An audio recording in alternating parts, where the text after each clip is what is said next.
नूनू moral stories.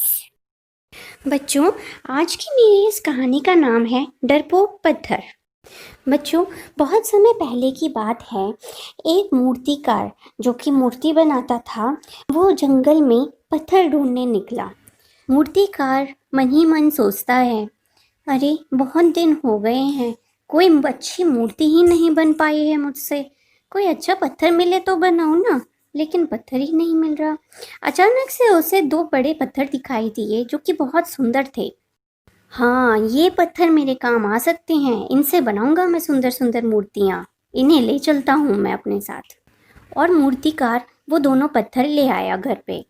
अब घर आकर मूर्तिकार ने उन पत्थरों को उठाकर औजारों से काम करना शुरू कर दिया। अब जैसे ही औजारों की चोट उनमें से एक पत्थर पर पड़ी, वो पत्थर जोर जोर से रोने लगा।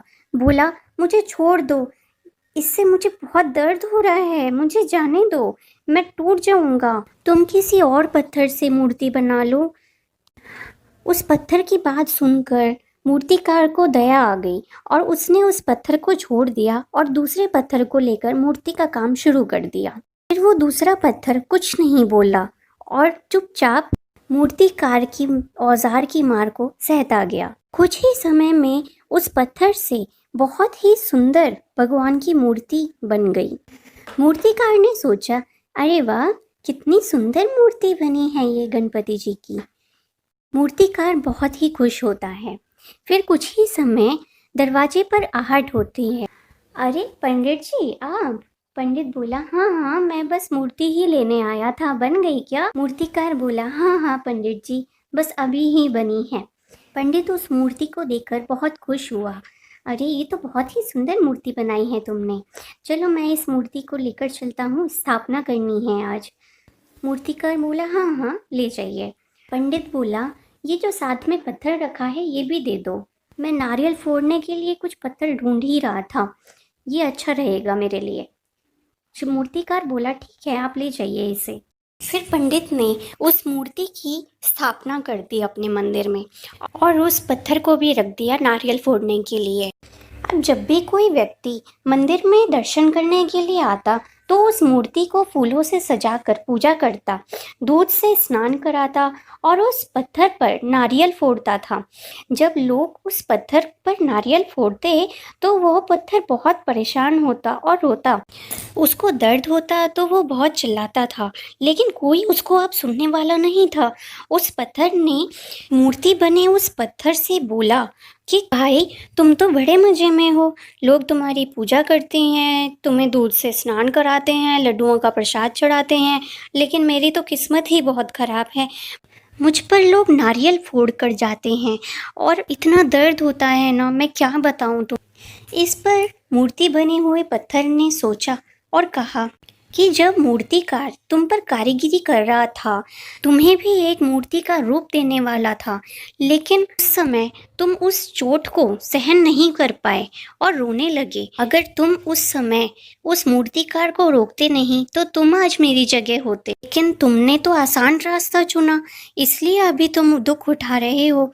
ये सब बात सुनकर उस पत्थर को, मूर्ति बने हुए पत्थर की बात समझ आ गई, लेकिन वो अभी भी रो ही रहा था। उस मूर्ति बने हुए पत्थर ने मुझसे बोला कि अरे रो मत, मैं कुछ रास्ता निकालता हूँ तुम्हारे लिए।